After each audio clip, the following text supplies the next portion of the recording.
This is Andy B and the Get You Home Show. Welcome to my show. I'm here from 4 till 7 every weekday, Monday through Friday. On Mondays and Wednesdays, we have one type of guest. On a Tuesday and Thursday, we have regular guests. So Monday and Wednesdays, we have special guests, people I get to speak to normally once, which is very exciting. So today is no exception. I am joined by a very lovely man, Barry. Hello, Barry. Oh, mate. Good to be on. Awesome. Now, let's just deal with a couple of simple things. You're Barry Woodward. You're from the Proclaim Trust. So let's begin there really simply. What's the Proclaim Trust all about? I set up Proclaim Trust when I was a student at college, at Cliff College, to facilitate the work I was going to be doing going forward. I kind of knew what my hopes and aspirations were, but I needed an administration framework to function through. So I set up a charity to act as that administration framework. That was going back to 1999, the day I graduated Cliff College. I became the CEO of Proclaim Trust.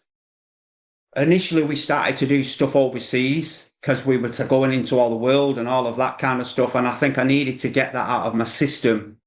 And we did that. But I thought it was a bit easy going abroad and drawing a crowd. And I really kind of was wrestling. And then I kind of found my lane, basically. I've got this term that I use, the UK is my parish. So that came about 2008. There was the big initiative that happened within churches and organisations called OPO8.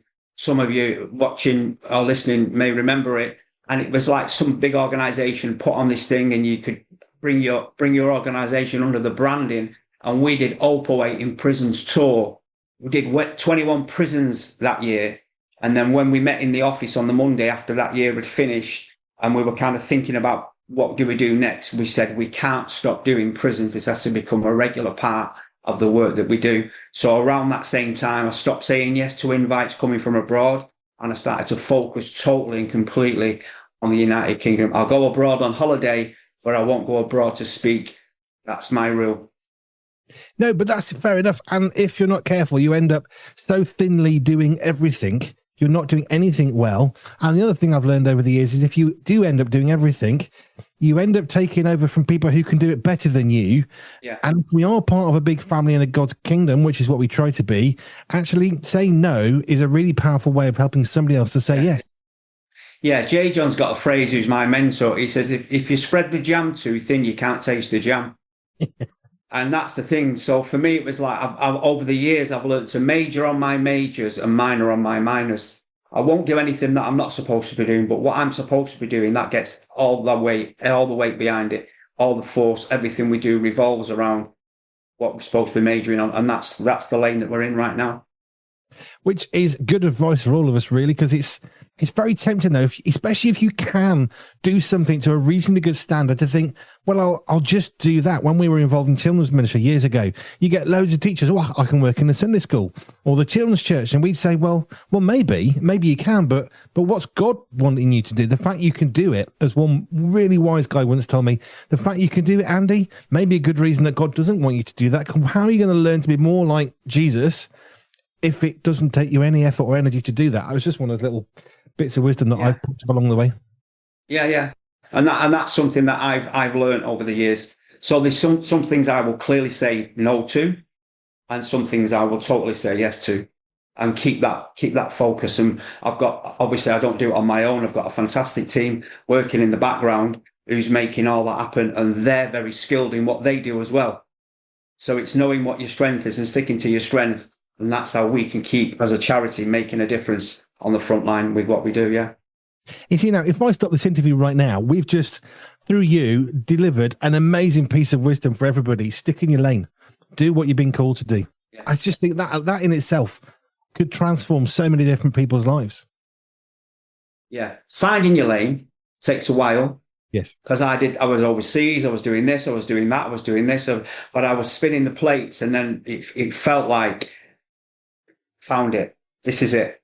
I'm not moving from this lane now because I know this is where I'm meant to be. But I needed to get some things out. I think you need to get some stuff out of your system to find out what you're not supposed to be doing. And for me, that's something that I did in those early days. But, as we've built over the years and the charity's kind of grown as far as in what we're doing effectively throughout the UK now, that's something that was pivotal for us, because I could have still been going abroad and doing things. But I'm not saying it's wrong for people to go abroad. I've got friends that do that, and that's part of their lane. But for me, coming from where I've come from, why am I in India using a translator, speaking? It's nice to get a crowd of 1,000 people, 2,000 people. Why am I a Mancunian who's lived a life of madness? Why am I in India, sat on a platform using a translator who can speak the language better than I can? Someone else can do that. That's their lane. So I that's the kind of things, the thoughts I was having when I was sat on platforms in India and Sri Lanka and stuff. I'm like, what am I doing here? Anyway. Fair enough. Let's come back to the Proclaim Trust down a little bit. You're talking about the work you're doing for the Proclaim Trust and talking and stuff. What are you talking about with the Proclaim Trust? So Proclaim Trust basically is about communicating a message of hope in prisons and communities throughout the UK. So first and foremost, we work with local churches. We don't do anything on our own as such. We always work with churches, organisations, and we work with chaplaincies and prisons throughout the UK. So we were settled to facilitate my work as a speaker, but we're always working in partnership with the local church. I think we should be working in partnership with the local church. And if we're working in prisons, it's through chaplaincies. And then sometimes we're working with recovery organisations or the recovery system within a prison. So it's always working with somebody, so we're there to facilitate and facilitate me to work with people, organisations throughout the UK. And in terms of that message of hope, what is that message of hope that you're trying to give to people? Well, for me, I was in the madness for 15 years. I was an addict for 15 years. I came from a decent family, working class family. And I had some good mates in the early days, and we were just lads, young lads having a laugh, working class lads. And then I got involved, met some people who, again, were good lads, but they were into drugs, and I got into the drugs, and then everything escalated for us all. A couple of those died. I ended up moving to Moss Side, which is a really rough area of Manchester, meeting a woman who was older than me. I got right into the thick of drugs and drug dealing and the madness. And then I was on that cycle, on that treadmill for years. And then I had what people would call a religious experience in a church. An epiphany, a wake-up call, a light bulb moment, call it what you want. But I went into a church one day and I had this. And for me, that became a massive thing. And that's what instigated the turning point in my life. And I know that I speak to prisoners all day long, every week, and people turn their lives around for different reasons, because they want to see the kids again, or they want to make amends for a relationship that's gone pear-shaped. They want to be better people. There's different reasons, and all reasons are valid. But for me, it was this experience that I had in a Christian church where God just broke in, man, and turned the lights onto his existence. And I've not stopped since then. Of course, I was rough and raw and at the beginning, but I was ready, and that's the message of hope, that you can change and stay changed. And for me, certainly, it's through the Christian faith factor that's happened. So help us with the timeline. When was this amazing experience that you had? So going back about 25 years now. So I met. So basically, I've been living in Moss Side for years. Done a little bit of time. I've never done any big bird, but I've done little bits of jail sentences. So I always say that in the jails. Never done any big bird, but I've done bits of bird. But I've been in jail. I've been in the block. I've been on Paddy's cell in a jail. I've been around a little bit, and then I came out from doing one sentence in Preston prison, and I stayed awake for 9 months. And some people find that hard to believe, but it's true. I believe in the big man, and he's my witness. It's true. I was so extreme when it came to taking drugs, and I just took loads of amphetamines, and I ended up having a nervous breakdown, and I ended up in a mental health hospital. In fact, I drove past it last week, Cheadle Mental Health Hospital. That was the lowest point of my life for me, because now I was out of control. I was hearing voices, real intense, evil, aggressive voices all the time, shouting, coming from everywhere. And the doctors put me on different tablets. They didn't work. And basically, I lived with those voices for 9 years. So I lived with hearing voices for 9 years. By now, I'd lived with one woman for 10 years. We lived in Newham for like 8 of those. Then we lived in a place called Darnley, which is a council estate on the outskirts of Manchester, like an Overspill estate. Then I ended up on my own for a bit with another woman for 3 years who didn't do drugs, but I took drugs behind her back. And then I ended up getting arrested in a place called Buxton Pavilion Gardens. It's got a really nice gardens and water in there, streams and stuff. And I got arrested early hours of the morning in there and ended up in Leicester prison. And I was saying to the officers, "Hey, God's called me. I'm going to be famous." And I was into dance music at the same time. So dance music, DJing was my dance music and drugs were my two things. Basically, that was it. Totally possessed with those two things. And I was saying to the officers, "I'm going to be a famous DJ." I was convinced I was going to be a famous DJ. And then when I came out of there, I ended up in a hostel. I had nowhere to live.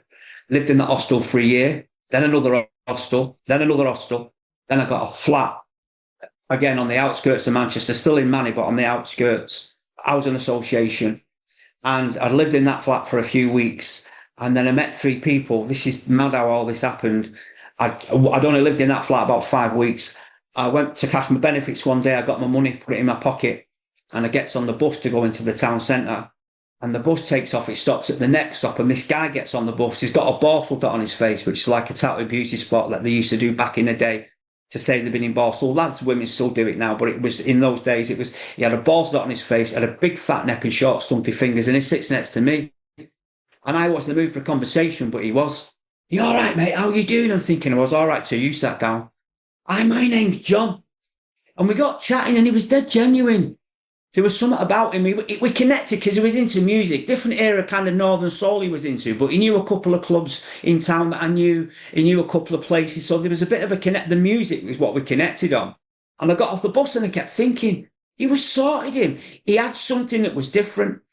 Anyway, I had a dog called Kim with a black patch on one eye, short stumpy tail, and she was really aggressive. I need to take her for a walk every day. The Sunday after that Thursday, I was taking my dog for a walk and I bumped into the guy again. "Where have you been, mate?" "I've been to church." I'm like, "Oh, no, man, he's a Bible basher." He says, "You can come if you want. We're meeting in the hospital grounds," and the hospital was just at the side of us. I'm like, "No way, mate. I'm not into church." So he goes his way, I goes mine. The next day when I'm taking my dog for a walk again, I'm walking past the hospital where he said the church was, and I'm looking for a church. But I was looking for a building with a steeple tower, stained glass window. Somebody stood at the door dressed like Darth Vader, because all churches are like that, aren't they?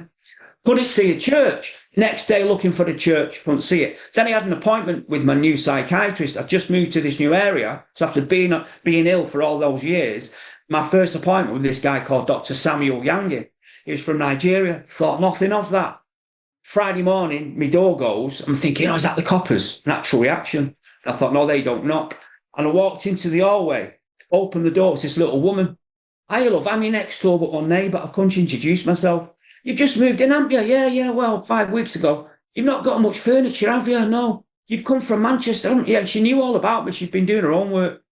Just before she left, "I don't know if you can help me, Doc, but the other day I was taking my dog for a walk and I met this guy and he told me that he went to church in the hospital grounds. And I've been looking for that church when I've been taking my dog out since, and I can't see it. Do you know where it is?" "Yeah, I do. I go to that church. I'll take you on Sunday." I'm like, "Oh, no, I didn't want that." Sunday morning comes, she knocks on the door, couldn't get away from it. We both walk up the road together into the hospital ground. She takes me into this prefab called the Bateman Centre.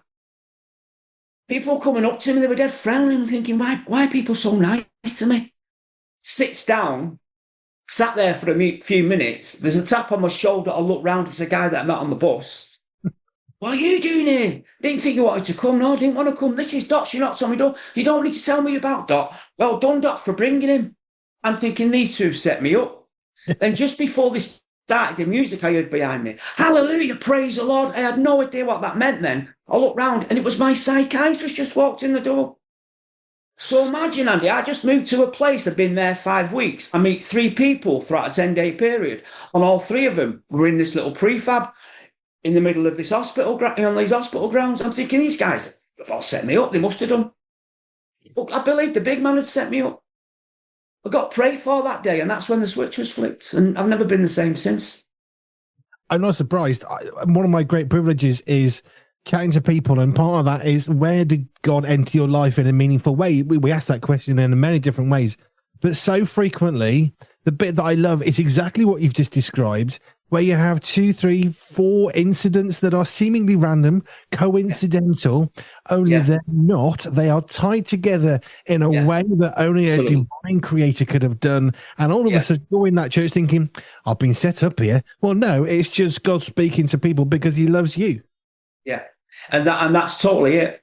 And that for me, even I talk about that a lot. And that is the evidence for me. And like Samuel, Dr. Samuel Yangi, he's someone I could call a friend now. John Johnson, the guy that on the bus, he's a friend of mine now. I had a phone call with him a few days ago. Dot, the woman who, I met Dot but maybe 4 months ago when I was in the church where, well, they've moved buildings now, but the church where all this happened. So I still go back to that church. And they were all there to see it. So I'm like there at that point on my 55 mils of methadone, which we call it a maintenance prescription. In other words, there's no plan to reduce it. You're going to get maintained at that forever. As long as you want it, you're going to get it. No plan to reduce. So I've been maintained at 55 mils, 55, 65 mils for years. I was taking amphetamines, but not a lot of it because of my breakdown. My head couldn't handle it, but still taking it and smoking weed. And I had this encounter in a church.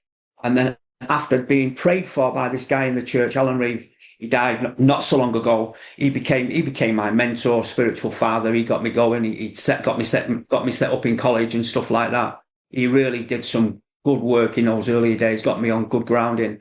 And then after that, I went to college. I came off the drugs within 5 weeks, and I haven't taken drugs since, which is a bit of a miracle. And the voices that I'd heard for all them years vanished. So when things like that happen around you, you start to believe that there's something upstairs, don't you? You start to believe in something a bit bigger than yourself. Yeah, you really do. Just for people who are listening, methadone, why would you be on methadone if people aren't familiar? Methadone is a heroin substitute.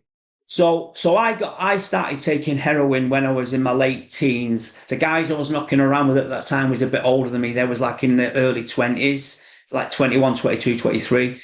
And we all started taking heroin together just for the crack. And we all got habits. And like I say, one or two of us died in those earlier years. Where one of the lads, Huey, died.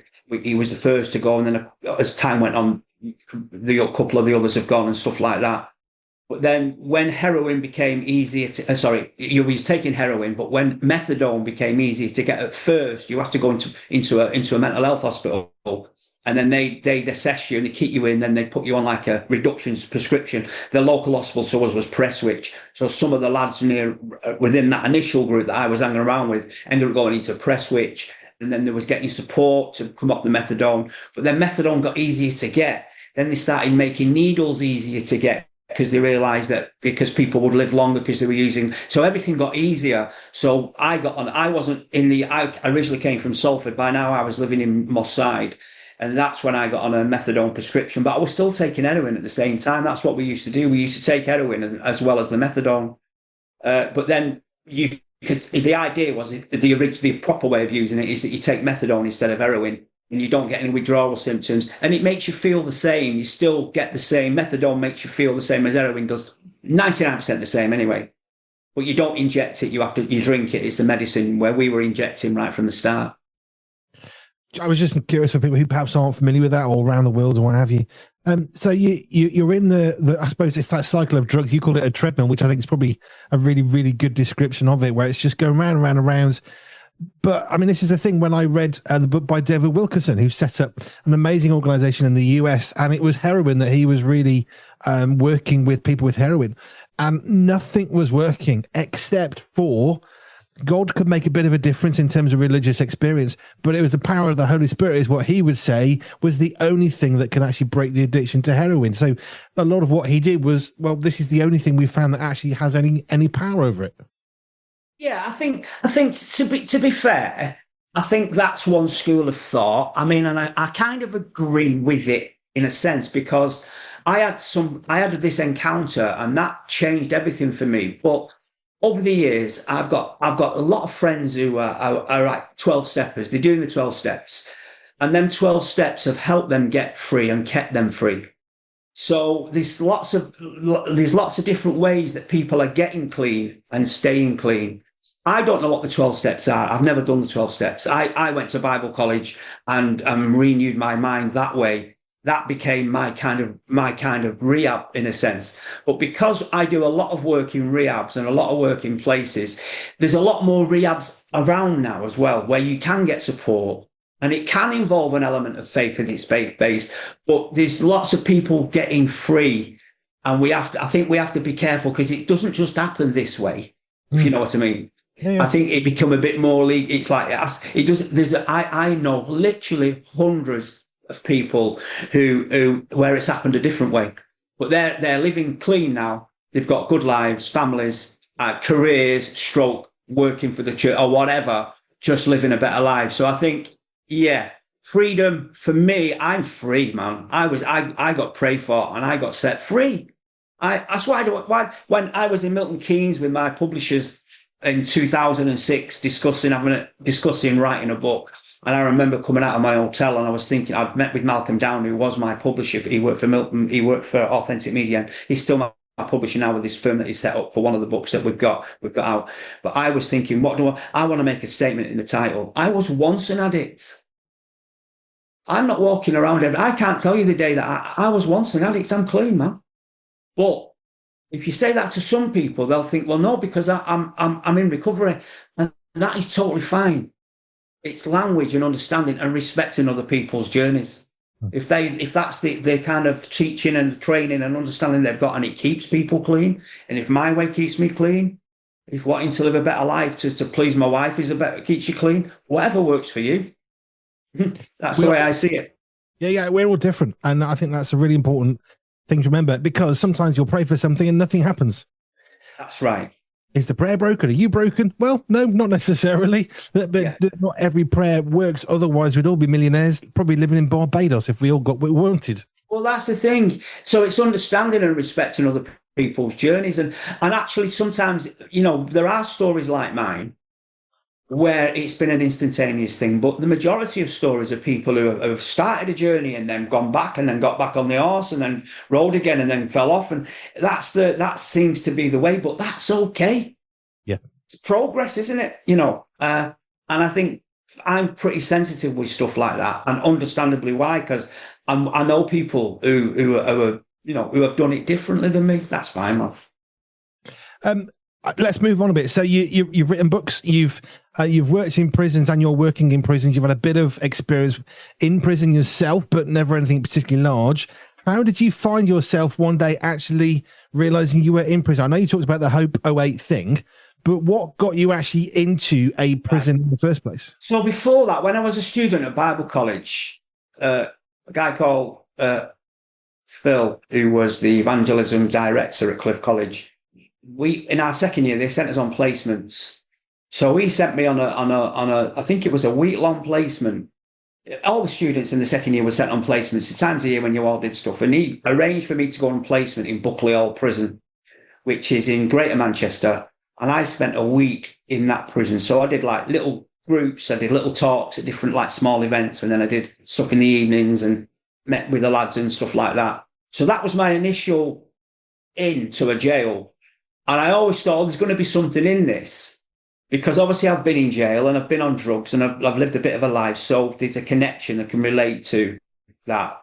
And that was my initial in. So I did a couple of jails, but it wasn't a major thing. And then when we did the Opal 8 tour, we partnered with different organisations. So MGM, which is down in Bristol, they train people in creative arts and stuff. So we used one of their bands in one place, and then we'd be in the North East using another organisation's rapper. And we did a tour, 21 jails. We're working with organisations, and it was hard work it was a brilliant year, but it was hard work in a sense, because to get permission for a band to go into prison when you've got three artists and they want to take instruments in, and you got a DJ who needs to take decks in. It was a big job. It was a massive job. And that was all good and it was fine. But then obviously we were like, okay, let's look at how we can do this, and we can do it effectively. And so then we did another tour, and we've just built on that. This year, we're in April now, 2026. I think I've been in 25 jails in the UK already. If not 25, it's 24.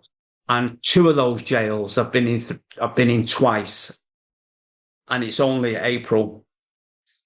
So that's how things have grown and developed. And we run a course called Your Story Reframe. So this is something I've been doing for years. We started a course, a general course that people can sign up to that lasts a year. That's a mixture of Zoom and in person. And then I was in Low Newton prison. In fact, I've been in that prison today, which is in the northeast of England. I did my talk and questions and answers at the end. And then one of the women pipes up, Barry, what does your charity do outside to help ex-offenders? I says, well, one of the things that we've literally just started doing, this was 3 years ago, is this course called Your Story Reframed. And I would say maybe half of those are ex-offenders. She said, that's great for them, but I'm never going to get to do that course because I'm a lifer. Why can't you come and do that course in here? So Ant, who's a chaplain, was sat at the back and we looked at each other and then we had a conversation. So we piloted Your Story Reframed in Low Newton going back just under 3 years ago. And that's just developed and developed and developed. In particularly this year, it's just gone to another level because we're doing it with chaplaincies, but we're also doing it with the drugs recovery people as well, which has created more work for us. It's a good job I've got a good person behind me helping me all do this, if you know what I mean, because I couldn't do it. We've got Tracy, who basically our ops and events manager, joined us last year, and then she's been brilliant, absolutely great. And then this year we had a conversation with someone who's involved with the recovery stuff on Zoom, and off the back of that, it's just created more work for us both, basically, and the rest of the team as well, in a sense. So, but that's the way it's been. We've just got busier and busier and busier and busier. And obviously, the course we do outside trains people, and then we get some of them opportunities into prisons. So we've got Alistair, who's in Scotland, Glasgow, who's going into a couple of prisons on his own. We've got John Keir, who's in Loughborough, originally from Scotland, has been going into a couple. So I think you're going to have him on here very soon. So It's kind of like trying to duplicate what I'm doing through training others. We chatted to John, lovely guy. Really enjoyed that chat. It'd be good. The thing about getting to prisons is it can be scary for some people. We've got to touch on this a little bit because I've been near prisons and you see the big gates, you see the doors, and you think, God, it's a scary place to be in. I chatted to a lady who is a GP and has been for quite a long time in prison. She just had this heart and this calling to be from God, but a GP in a prison. And she talks about some of her initial experiences of it's a bit scary, but there was peace. How do you find, having been somebody who has been in a prison against your will, how have you found working in prison since then? Probably find it more scary in some churches than I do prisons, to be honest. And I can say that. I feel like I'm in a safe space in a prison. Genuinely feel like I'm in a safe space because I'm one of them in a sense. I'm an ex-con. So there's a sense that we respect each other and what we say in that room stays in that room. And I can feel very, very content with that because there's an element. I can be there on a Sunday morning service like I was yesterday in Low Newton again with the women, and they were singing like crazy and going mad and having a laugh and all that. And then I can be in a Belmarsh category A, where you've got some of the more serious. I mean, there's some serious criminals, by the way, women prisoners in Low Newton. That's the cat A. But you go into some of your big, because I go to the London jails a couple of times a year, go down there. But it doesn't faze me. There's an element of mutual respect. The only incident I've ever seen in a jail, there's a guy called Paul Innes who lives in the northeast of Scotland. He's from Fraserburgh originally. So I was due to speak in a jail up that neck of the woods it was Peterhead Prison in those days, an old jail. And he kind of started his own fake journey, come from some madness and all that started. And I took him in to share his story with me once. This is going back about 15 years, something like that, maybe 14 years, something like that.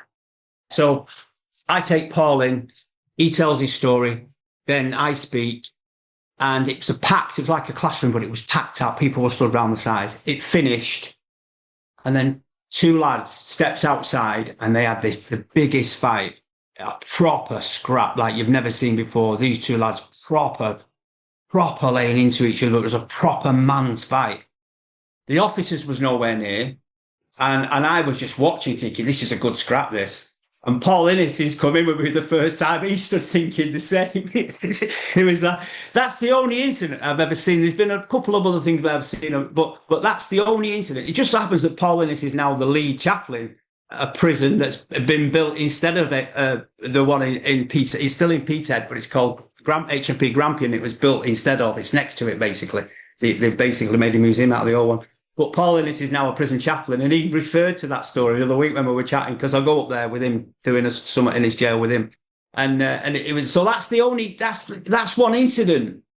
But I think it's how you know, if you go in there and you feel like you're scared, what you know, these are guys who just, I've been knocking around with these on the streets. We've been, you know, they're just guys and girls, women, just kind of like, you know, and you've got to trust the big man, haven't you? You trust God's got your back. Yeah, very much so. We had this interview recently, which I mentioned about this. There was a lady who was a GP who went into prisons, and the very first time she went into a police custody area, there was a guy who was kind of heading up the team. The very first time ever, considering, is this where I'm going to work? And as she arrived, she just described this guy who was naked doing something. There was a police sergeant jumping over to try and stop someone else trying to kill someone. That was her very first encounter. But she describes something, what you just said, this tremendous piece of trusting the big man, is the way you put it, but she just said, I had this piece of, this is where I need to be. Yeah.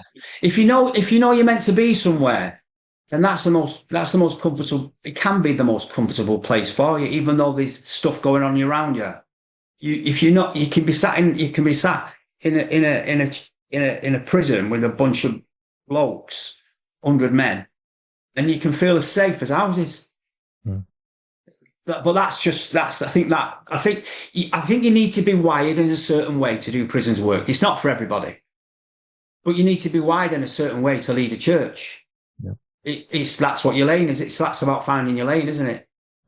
You know, could I lead a church? I probably could, but am I meant to be leading a church? No, but I'd probably be more comfortable. I am more comfortable doing what I'm doing, turning up and leading a church full of people. Not like I love people, but, you know.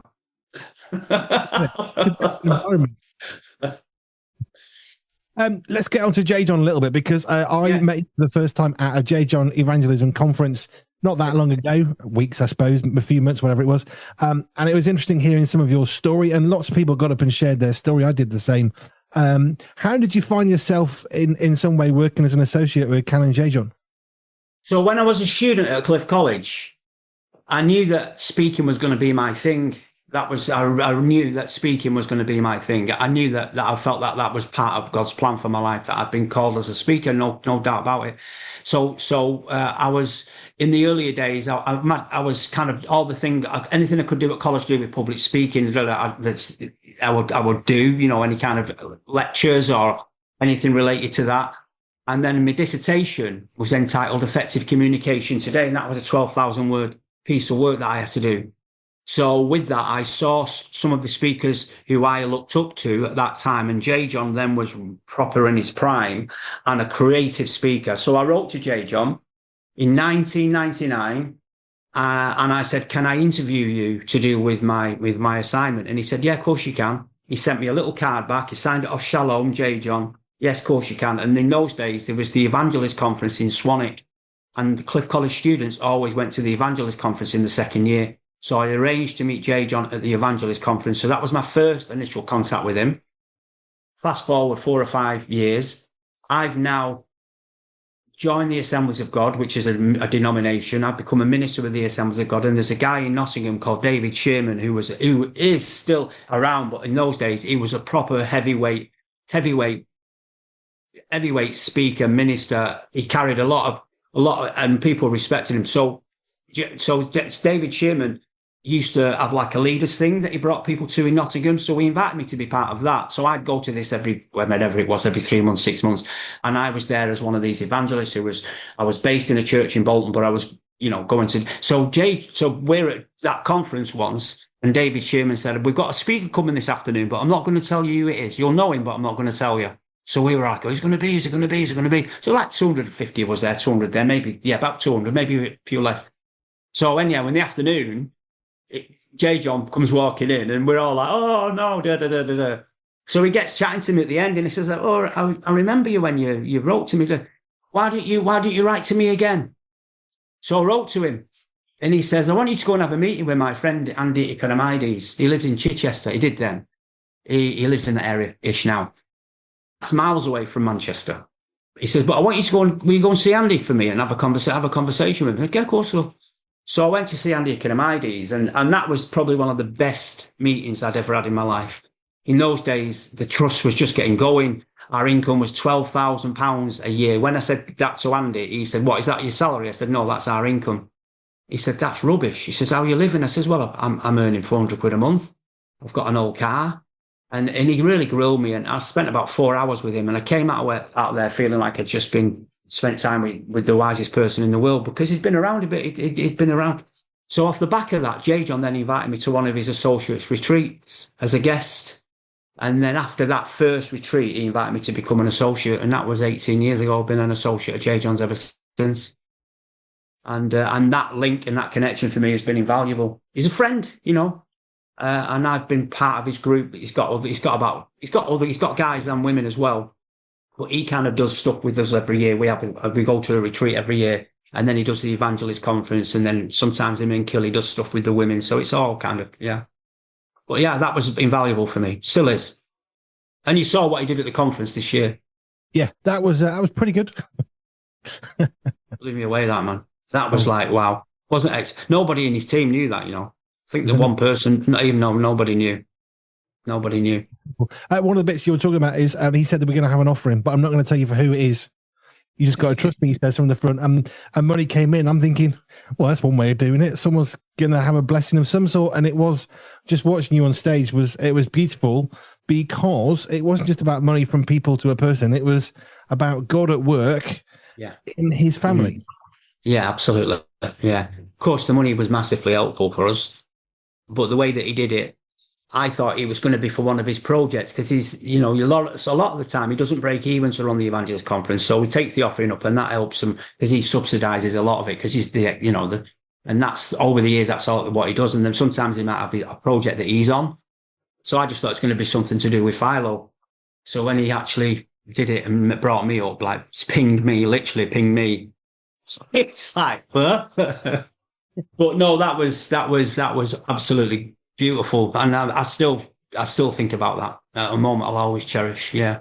But yeah, that can see. The thing is, sometimes it's the people you connect with, or it's the people you connected with, isn't it? Mm. Sometimes it's through these connections, and I think since I joined became one of John's associates, it's been gold for us. That it's been gold for me as an individual to have him as a go-to person, not just him.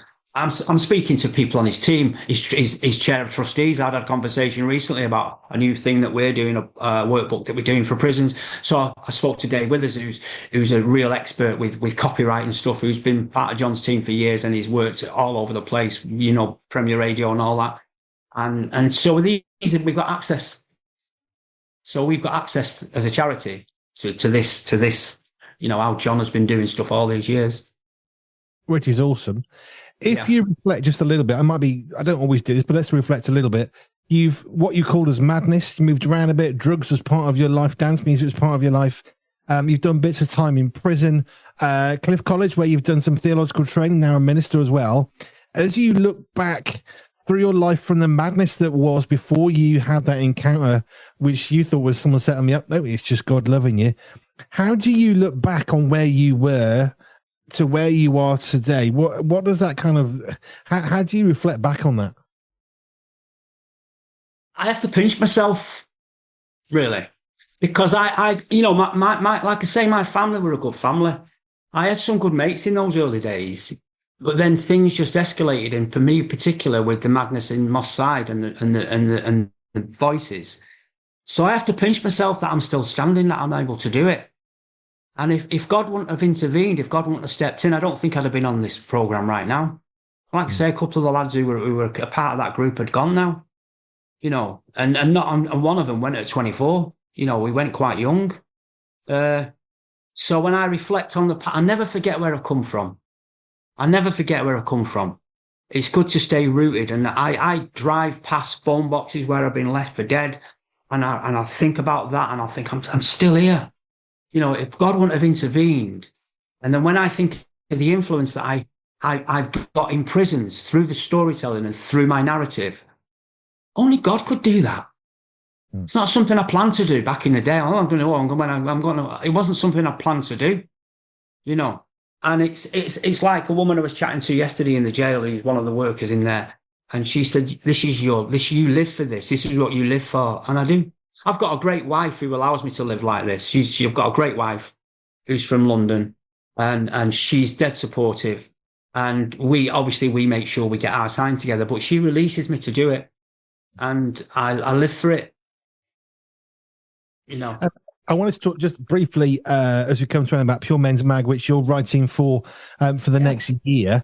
I know when I first came to you, said, you know, do you fancy writing this? One of the things, passions for me, was a real heart for the fact that guys in prison, and particularly men, which was my heart at that moment, was that they just forgotten about. No one wants to think about them. They're not nice people and they're messed up. And yeah, but we're all not nice people. And the difference is you get to go down to the park on a Friday night if you want to have a walk, and they don't. And actually, they're still people, and they still need love and care and attention, just like we all do.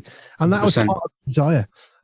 So when I saw you at J. John's conference, I thought, you know, there were a few people I spoke to. Some of that's gone nowhere. Some of it's going somewhere. Some of it's gone somewhere with yourself. Why did you want to get involved in the magazine? I think when Tracy, who you've been in conversation with, who works for us, when she messaged me or texted me or whatever, she sent me an email about, obviously you asked me to do an article, and she said, what do we want to call this? And we had a couple of ideas, and I just thought, messages from the madness. And I think a lot of us have lived in the madness, and people in prisons have lived in the madness, but we don't always see that there's gold in that madness that can be used in a positive way. When you're in the thick of it, you don't always see it. People in the jail I've been in today don't always see the positives because so much stuff has gone on around their situation to get them where they are. But if we can help them see. So if I can use stories from the madness to communicate messages of hope for people in prisons through your magazine, then for us, that's a win, a great outlet, and a contribution to something that's getting off the ground as well. For us, it's something that we can contribute to that as well. And thank you for asking, by the way. No, you're very welcome. We've got, I think what amazes me, you talk about some of the doors that are open for you. When we first had the idea, and this isn't selling the magazine, this is just what God does, but similar to you, I've almost not asked people yet, and they're already saying yes before I've even got there. And that's one of the ways that you know that you're doing something that God's asking you to do, not because it's easy, because I can guarantee you, and you will agree with this, I know, life is hard. When you decide to follow God, it gets even harder. But there is some ease within that of direction when you put your hands in God's, when you try and match his cadence, his speed, his rhythm, all of a sudden it gets easier. Not easy, that's a whole different question. But I think that's what we found, is that people are saying, we want to get behind this. And then one person leads to three more, who leads to three more. And talking to you, we've got an interview with John that we've done. The Ange we've also interviewed as well. Yeah. We've got these amazing people and stories that we can tell. Because for me, storytelling is so important. Because when you tell a story, other people can identify with some parts and not with others. Might be people listening now thinking, well, I've never done drugs, I wasn't into music, but I understand another part of your life. And all of a sudden, that's how we connect, is through storytelling. And we're living in a world where storytelling has become almost sanitized to nice and clean and all the rest of it, or we don't tell stories. But there's so much beautiful gold, as you put it, in the madness. There really is. Yeah, and you've got it there. So my dissertation, Effective Communication, it turned out by the time I finished that, was all about storytelling. I'm a storyteller. And that was just the beginning of my learning. I've continued to learn over the years. So if we can get people to hear other people's narratives, it's like you said before, people are in jails for all kinds of reasons. If you sit and listen to some of the stories that I listen to, you'd be absolutely blown away. And that's one of the reasons why we do it. We just think they're all prisoners, scum of the earth, let's lock them all up, let's throw away the key. But the reality is that's so far away from the truth. Of course, there are some hardened, seasoned criminals, evil people, but a lot of people have just crossed the line. And if we can so when we're talking about some of the stories, like Ange, for example, who you've interviewed on here, and John, who's a friend, these are friends of ours who we've and a couple of others and other people as well. If we can get people because stories are important. People can connect to those stories. And also, if you've never lived in the life, it's an insight into the life. Someone who's never been in the madness, it's an insight to think, oh, so that happened. No, that never happened to me because I was walking in the park or whatever. Like but that's how somebody ends up with a life like that. There's a million different ways of doing that, of ended up in a life like that. And if we can tell those stories, that's the idea of your stories reframed. We've just had a conversation in the last couple of days about recording some of these stories and making them available on prison radio and there's a TV thing that's on in 50% of the prisons. So then stories, we need to get them out there. And you need to get your stories out there through your magazine, of course. Yeah, which is what we want to do because stories matter. We're going to have to wrap this up. Barry, thank you. If people are listening who want to either get in touch with the course that you run or just generally with you and the amazing stuff you do, what's the best way of getting hold of you? If they go to our website, proclaimtrust.org.uk, go to our contact page and just get a comment in the comment box and reach out to us and we'll get back to you. Cool. Barry, thank you. Looking forward to working with you. Thanks for having me, Andrew. I've got to say, Trace is brilliant. It's so good at getting messages. So yeah, big up to her. Yeah, I get that all the time, up and down. Wherever I go, people say that. So yeah. Yeah, no, I get that of Jo, who works here. She's great in the admin. Your Jo's great. She gets it all organised. But we need that. Yeah. Without that, I mean, this year for us, it's just like I say, we've never not been busy. I love being busy. But this year, it's just gone through the roof. Tracy's just been stealing with it all. It's been great. It's been phenomenal. Yeah. So thanks for having me, and thanks for obviously inviting me to be one of your kind of columnist thing, whatever you want to call it, for your new magazine that's coming out. I'm looking forward to seeing some of those stories in there. Not just our stories, but other stories as well. Yeah, that'd be good. Barry, thank you. We're going to get to some more music now.